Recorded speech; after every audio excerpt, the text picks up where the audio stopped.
बिस्मिल्लाहिर्रहमानिर्रहीम ते अस्सलाम वालेकुम। तुसीं वेख रहे हो पंजाब टीवी 94 ते मैं अफजल भट्टी। नाज़रीन अज दो मौजूआं ते गल करांगे।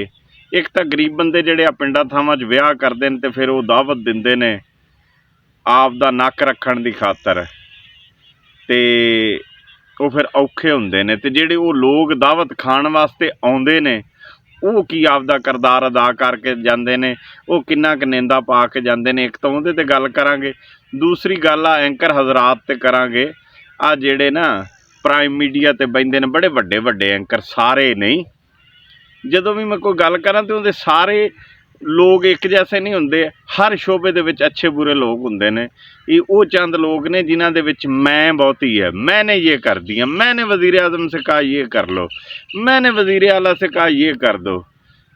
वो मैं वाले ते विच कुछ तू वाले होंदे ने जिहड़े कहंदे ने तुमने ये किया, तुमने वो किया, तूने ये किया, तुम कहाँ थे।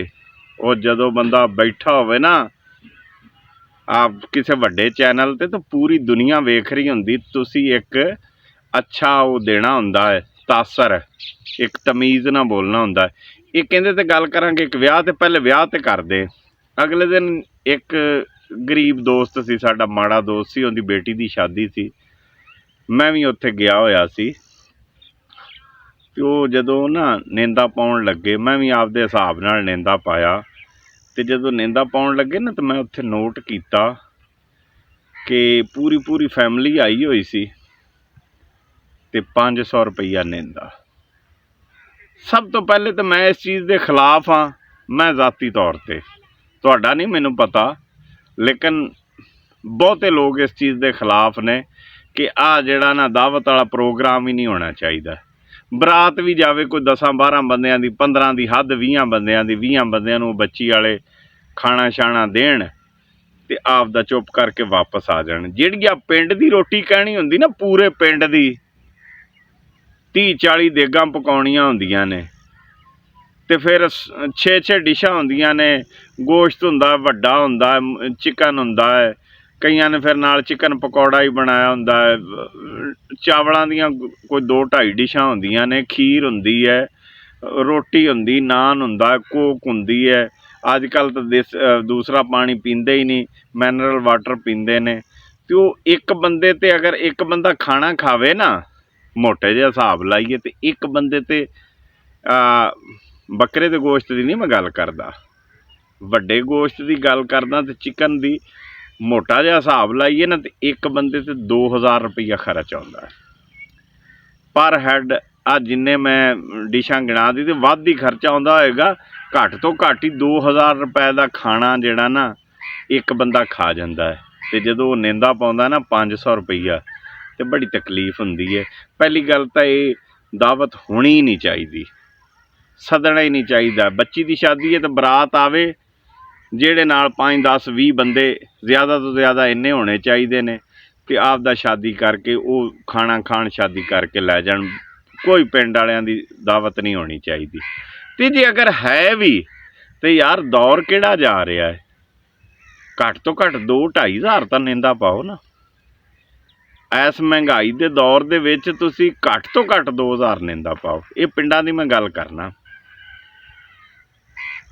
ते जे तुहाडे कोल तौफीक है तो ये हुंदी तां एक रस्म है ना, तो ये हैल्प करनी हुंदी बच्ची वाले दी या बच्चे वाले दी। शादियां विआहां ते रस्मां ने जिन्हां दे विच असीं लोग घिरे होए आ, ते करनी तो हैल्प हुंदी है कि यार इन्हें बच्ची या बच्चे की शादी कर रहा बंदा तो इहदी हैल्प करो। उन्हूं बंदा बढ़ चढ़ के उनकी खिदमत करे, बढ़ चढ़ के उनकी मदद करे तो अल्लाह ताला की ज़ात राज़ी हुंदी है। 500 रुपया कोई तुक तो नहीं बनता। 7 क सिर तुसीं खा जांदे जे उत्थे बैठे तो फिर निंदा अखीर ते तुसीं पाउंदे जे 500। इन्हां नूं बहुत तकलीफ होण डई आ जिहड़े 250 पाउंदे ने निंदा। तुहानूं तो होनी है तकलीफ, तुसीं पाउंदे जो 500 या 250। तुहाडे सिर तो बिक्रियां भजणियां ने, तुहानूं तो तकलीफ होनी है भी ये साडा माड़ा सोचण डिया। असीं तां 7 क सिर खाए उन्हें, नाल बच्चियां नूं भी खवाया उन्हें, नाल बीवी नूं भी खवाया उन्हें, ते निंदा पाउने 500। साढ़े तो 2 डंग फिर घरों भी नहीं आके खानी हुंदी। तुसीं 2 दिन फिर तुसीं घरों नहीं खांदे रोटी, दिहाड़ी पहले छड्ड दिन्ने आ।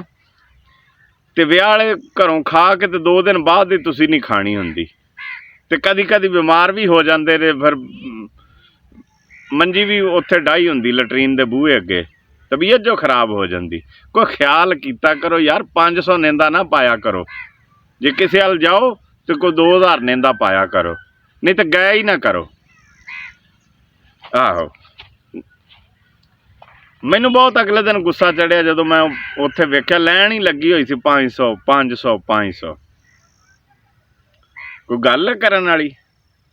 ਹੁਣ ਆ ਜੀ ਆਪਾਂ ਤੂੰ ਤੇ ਮੈਂ ਵੱਲ 2-3 ਐਂਕਰ ਮੈਂ ਵੇਖੇ ਨੇ ਯਾਰ, ਜਿਨ੍ਹਾਂ ਨੂੰ ਮੈਂ ਬੜਾ ਅੱਛਾ ਜਾਣਨਾ, ਬੜੇ ਪੜ੍ਹੇ ਲਿਖੇ ਨੇ। ਇੱਕ ਤਾਂ ਮਾਹਰੇ ਉਰਦੂਆਤ ਜਨਾਬ ਆਫਤਾਬ ਇਕਬਾਲ ਸਾਹਿਬ, ਬੜੀ ਉਰਦੂ ਜਾਣਦੇ ਨੇ, ਬੜੇ ਹਾਜ਼ਰ ਦਿਮਾਗ ਨੇ, ਬੜੇ ਸਮਝਦਾਰ ਨੇ। ਖਬਰਨਾਕ, ਖਬਰਜ਼ਾਰ, ਖਬਰਦਾਰ, ਖਬਰਹਾਰ, ਖਬਰ ਤੋਂ ਜਿੰਨੇ ਵੀ ਇਹ ਪ੍ਰੋਗਰਾਮ ਸਨ ਨਾ, ਇਹ ਆਫਤਾਬ ਇਕਬਾਲ ਸਾਹਿਬ ਨੇ ਕੀਤੇ ਨੇ। ਇਹਨਾਂ ਦੇ ਵਿੱਚ ਇੱਕ ਚੀਜ਼ ਮੈਂ ਵੇਖੀ ਹੈ, ਤੂੰ ਬੜਾ ਕਰਦੇ ਨੇ। ਤੁਮਨੇ ਇਹ ਕਰ ਦਿਆ, ਤੁਮਨੇ ਉਹ ਕਰ ਦਿਆ। ਇੱਕ ਚੰਗੇ ਭਲੇ ਵੱਡੇ ਐਂਕਰ ਦਾ ਇੰਟਰਵਿਊ ਕਰ ਰਹੇ ਸਨ। ਉਹਨਾਂ ਦਾ ਇੰਟਰਵਿਊ ਜਦੋਂ ਇਹਨਾਂ ਨੇ ਕੀਤਾ ਨਾ, ਤੇ ਉਹਨਾਂ ਨੂੰ ਤੂੰ ਕਰਕੇ ਤੇ ਤੁਮ ਕਰਕੇ ਬੜਾ ਬੁਲਾਇਆ। ਮੈਨੂੰ ਬੜੀ ਤਕਲੀਫ ਹੋਈ ਕਿ ਅੱਗੇ ਗਿਲੇ ਸ਼ਿਕਵੇ ਇਹਨਾਂ ਨਾਲ ਕਰਦੇ ਸਨ ਇਹਨਾਂ ਦੇ ਪ੍ਰੋਗਰਾਮ ਵਾਲੇ। ਸੁਹੇਲ ਅਹਿਮਦ ਨੇ ਗਿਲੇ ਸ਼ਿਕਵੇ ਕੀਤੇ ਕਿ ਆਫਤਾਬ ਇਕਬਾਲ। ਮੈਂ ਕਿਹਾ ਚਲੋ ਇਕੱਠੇ ਕੰਮ ਕਰਦੇ ਨੇ, 100 ਵਾਧੇ ਘਾਟੇ ਹੋ ਜਾਂਦੇ ਨੇ। ਹੋਰ ਕਈ ਐਕਟਰਾਂ ਨੇ ਕੀਤੇ ਜਿਹੜਿਆਂ ਨੇ ਇਹਨਾਂ ਦੇ ਨਾਲ ਕੰਮ ਕੀਤਾ, ਤੇ ਮੈਂ ਕਹਿਣਾ ਨਹੀਂ ਯਾਰ ਹੋ ਜਾਂਦੀਆਂ ਨੇ ਵਾਧੇ ਘਾਟੇ ਦੀਆਂ। ਲੇਕਿਨ ਆ ਜਦੋਂ ਮੈਂ ਇਹਨਾਂ ਦੇ ਨਾ 1-2 ਇੰਟਰਵਿਊ ਵੇਖੇ, ਇਹ ਤੂੰ ਇਹਦਾ ਮਤਲਬ ਤੁਸੀਂ ਅਗਲੇ ਬੰਦੇ ਨੂੰ ਕੁਛ ਜਾਣਦੇ ਹੀ ਨਹੀਂ, ਤੁਸੀਂ ਹੋ ਸਾਰਾ ਕੁਛ। ਨਹੀਂ, ਇਸ ਤਰ੍ਹਾਂ ਨਹੀਂ ਹੁੰਦੀ। ਤੁਸੀਂ ਟੀਵੀ ਤੇ ਬੈਠੇ ਹੋ, ਤੁਹਾਨੂੰ ਪੂਰੀ ਦੁਨੀਆ ਵੇਖ ਰਹੀ ਹੁੰਦੀ, ਤੁਸੀਂ ਇੱਕ ਅੱਛਾ ਤਾਸਰ ਦੇਣਾ। ਤੁਹਾਡੇ ਅੱਗੇ ਤਾਂ ਮਾੜੇ ਤੋਂ ਮਾੜਾ ਬੰਦਾ ਹੀ ਬੈਠਾ ਹੋਵੇ ਨਾ, ਦਿਹਾੜੀਦਾਰ, ਜਿਹਦੀ 500 ਰੁਪਈਆ ਦਿਹਾੜੀ ਹੋਵੇ, ਜਿਹਦਾ ਡੰਗ ਔਖਾ ਲੰਘਦਾ, ਉਹਨੂੰ ਵੀ ਤੁਸੀਂ ਆਪ ਕਰਕੇ ਬੁਲਾਓ।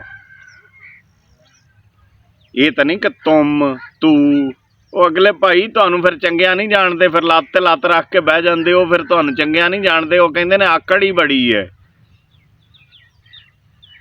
ਇਹ ਚੀਜ਼, ਹਰ ਚੀਜ਼ ਆਪਣੇ ਆਪ ਨੂੰ ਬਹੁਤਾ ਹੀ ਸਿਆਣਾ ਸਮਝ ਲੈਣਾ, ਇਹ ਗੱਲ ਨਹੀਂ ਚੰਗੀ ਹੁੰਦੀ। ਠੀਕ ਹੈ, ਤੁਸੀਂ ਮਾਸ਼ਾਅੱਲਾ ਬੜੇ ਕਾਬਲ ਹੋ, ਬੜੇ ਸਮਝਦਾਰ ਹੋ, ਚੰਗੇ ਪਿਓ ਦੇ ਪੁੱਤ ਹੋ। ਜ਼ਫਰ ਇਕਬਾਲ ਸਾਹਿਬ ਚੰਗੇ ਸ਼ਾਇਰ ਨੇ, ਬੜਾ ਨਾਂ ਹੈ ਉਹਨਾਂ ਦਾ। ਲੇਕਿਨ ਤੁਸੀਂ ਵੇਖੋ ਕੁਛ, ਇਹ ਇੱਕ ਵਾਰੀ ਗਿਲਾ ਤੁਹਾਡੇ ਤੇ ਆਇਆ, ਤੁਹਾਨੂੰ ਇਸ ਚੀਜ਼ ਨੂੰ ਕਵਰ ਕਰ ਲੈਣਾ ਚਾਹੀਦਾ ਸੀ। ਦੂਸਰੀ ਵਾਰੀ ਆਇਆ, ਕਵਰ ਕਰ ਲੈਣਾ ਚਾਹੀਦਾ। ਤੁਸੀਂ ਤਾਂ ਕੀਤਾ ਹੀ ਨਹੀਂ ਨਾ। ਤੁਹਾਡੀ ਲੱਤ ਤੋਂ ਲੱਤ ਲੱਥੀ, ਚਲੋ ਉਹ ਕੋਈ ਗੱਲ ਨਹੀਂ, ਤੁਹਾਡੀ ਆਦਤ ਹੈ ਲੱਤ ਤੇ ਲੱਤ ਰੱਖ ਕੇ ਬਹਿਣਾ। ਇਹ ਵੀ ਤਕੱਬਰ ਜਿਹਾ ਚਾਹੁੰਦਾ ਹੈ, ਆਹ ਲੱਤ ਤੇ ਲੱਤ ਰੱਖ ਕੇ ਬਹਿਣਾ। ਚਲੋ ਉਹ ਤੁਹਾਡੀ ਆਦਤ ਹੈ। ਤੇ ਬਾਕੀ ਆ ਜਿਹੜਾ ਤੁਮ ਵਾਲਾ ਨਾ ਪ੍ਰੋਗਰਾਮ, ਇਹਨੂੰ ਖ਼ਤਮ ਕਰ ਦੇਣਾ ਚਾਹੀਦਾ। ਆਫਤਾਬ ਸਾਹਿਬ ਤੁਸੀਂ ਸਿਆਣੇ ਬਿਆਣੇ ਸਮਝਦਾਰ ਬੰਦੇ ਹੋ। ਤੇ ਆ ਜਿਹੜਾ ਮੈਨੇ ਇਹ ਕਰ ਦਿਆ, ਮੈਨੇ ਉਹ ਕਰ ਦਿਆ, ਹਾरून ਰਸ਼ੀਦ ਸਾਹਿਬ ਬੜੇ ਸਿਆਣੇ ਮਾਸ਼ਾਅੱਲਾ, ਬਹੁਤ ਪੁਰਾਣੇ ਸਾਫੀ ਨੇ। ਉਹਨਾਂ ਦਾ ਮੈਂ ਅਕਸਰ ਹੀ ਉਹ ਮੁਕਾਬਲ ਪ੍ਰੋਗਰਾਮ ਵੇਖਦਾ ਹੁੰਦਾ ਸਾਂ। ਉਹਦੇ 'ਚ ਉਹ ਕਹਿੰਦੇ ਹੁੰਦੇ ਸੀ, मैंने ये मशवरा दे दिया वज़ीर आज़म को, मैंने ये कह दिया, मैंने कहा था ऐसे कर दो, मैंने कहा था वो ना करना। ਉਹਨਾਂ 'ਚ ਮੈਂ ਬੜੀ ਹੈ। ਇਹ ਸਾਫੀਆਂ 'ਚ ਤੂੰ ਤੇ ਮੈਂ ਨਹੀਂ ਹੋਣੀ ਚਾਹੀਦੀ। ਇਹ ਇਸੇ ਵਜ੍ਹਾ ਤੋਂ ਤੁਹਾਡੇ ਤੇ ਅੱਜ ਕੱਲ੍ਹ ਨਾ ਔਖਾ ਵੇਲਾ ਹੈ। ਇਹ ਤੂੰ ਮੈਂ 'ਚੋਂ ਨਿਕਲੋ, ਅੱਛੀ ਸਹਾਫਤ ਕਰੋ। ਜਿੱਥੇ ਕਿਸੇ ਨਾਲ ਜ਼ਿਆਦਤੀ ਹੋਵੇ ਉੱਥੇ ਇਕੱਠੇ ਹੋਵੋ, ਚਾਹੇ ਉਹ ਕੋਈ ਵੀ ਪਾਰਟੀਆਂ ਤੋਂ ਹਟ ਕੇ। ਤੁਹਾਡਾ ਕੰਮ ਹੈ ਨਿਊਟਰਲ ਹੋਣਾ, ਤੁਹਾਡੀ ਕੋਈ ਪਾਰਟੀ ਨਹੀਂ ਹੋਣੀ ਚਾਹੀਦੀ। ਤੇ ਹੁਣ ਅੱਜ ਦੇ ਦੌਰ 'ਚ ਵੇਖ ਲਓ, ਇਹ ਨੂਨ ਦੇ ਸਹਾਫੀ ਨੇ, ਇਹ ਪੀਪਲ ਪਾਰਟੀ ਦੇ ਸਹਾਫੀ ਨੇ, ਇਹ PTI ਦੇ ਸਹਾਫੀ ਨੇ। ਇਸ ਤਰ੍ਹਾਂ ਇਹਨਾਂ ਦੀਆਂ ਵੰਡਾਂ ਪਈਆਂ ਹੋਈਆਂ ਨੇ। ਇਹ ਸਹਾਫਤ ਹੈ? ਕੋਈ ਚੱਸ ਸਵਾਦ ਨਹੀਂ, ਕੋਈ ਖਾਤਾ ਨਹੀਂ, ਐਵੇਂ ਬਸ ਹਰ ਕੋਈ ਜਿੱਧਰ ਕਿਸੇ ਦਾ ਮੂੰਹ ਆਇਆ ਉੱਧਰ ਹੀ ਟੁਰਿਆ ਹੋਇਆ। ਭਾਜੀ ਅੱਛੀ ਸਹਾਫਤ ਹੋਣੀ ਚਾਹੀਦੀ ਹੈ, ਅੱਛਾ ਕੰਮ ਹੋਣਾ ਚਾਹੀਦਾ। ਕਿਸੇ ਨਾਲ ਜ਼ਿਆਦਤੀ ਹੋਵੇ ਆਵਾਜ਼ ਉਠਾਓ, ਹੱਕ ਤੇ ਬੋਲੋ, ਚਾਹੇ ਤੁਹਾਡੀ ਜਾਨ ਹੀ ਕਿਉਂ ਨਾ ਚਲੀ ਜਾਵੇ। ਲੋਕ ਤਾਂ ਯਾਦ ਕਰਨਗੇ ਯਾਰ ਬੰਦਾ ਹੱਕ ਤੇ ਬੋਲਿਆ ਸੀ। ਲੰਗਰ ਪਾਣੀ ਲੈ ਕੇ ਨਾ ਬੋਲੋ, ਕਿਸੇ ਪਾਰਟੀ ਦਾ ਸਾਥ ਨਾ ਦਿਓ, ਭਾਵੇਂ ਕੋਈ ਪਾਰਟੀ ਹੈ। ਨਿਊਟਰਲ ਖੜੇ ਹੋ, ਜਿਹੜਾ ਹੱਕ ਤੇ ਉਹਦੀ ਆਵਾਜ਼ ਬਣੋ, ਜਿਹੜਾ ਨਜਾਇਜ਼ ਕਰ ਰਿਹਾ ਉਹਦੇ ਖਿਲਾਫ ਚੱਲੋ। ਇਹੀ ਸਾਫਤ ਹੁੰਦੀ ਹੈ। ਤੇ ਮੇਰਾ ਖਿਆਲ ਹੈ ਕਿ ਤੁਹਾਡੇ ਕੋਲ ਨਹੀਂ ਹੋ ਰਹੀ। ਇੱਕ ਆਫਤਾਬ इकबाल साहब ਦੀ तू तुम ਤੇ ਗੱਲ ਕਰਨੀ ਸੀ, ਤੇ ਇੱਕ हारून साहब ਦੀ मैंने ये कर दिया, मैंने वजीर आजम से कहा था ये ना करना, मैंने ये कहा था, मेरे वो दोस्त हैं वजीर आजम। ਇਹ ਨਹੀਂ ਗੱਲਾਂ ਚੰਗੀਆਂ ਹੁੰਦੀਆਂ। ਬਾਕੀ ਆਪਣਾ ਖਿਆਲ ਰੱਖਿਆ ਜੇ, ਆਪਣੇ ਬੱਚਿਆਂ ਦਾ ਖਿਆਲ ਰੱਖਿਆ ਜੇ। ਸਾਡੇ ਚੈਨਲ ਨੂੰ ਲਾਈਕ, ਸਬਸਕ੍ਰਾਈਬ ਤੇ ਸ਼ੇਅਰ ਕਰਿਆ ਜੇ।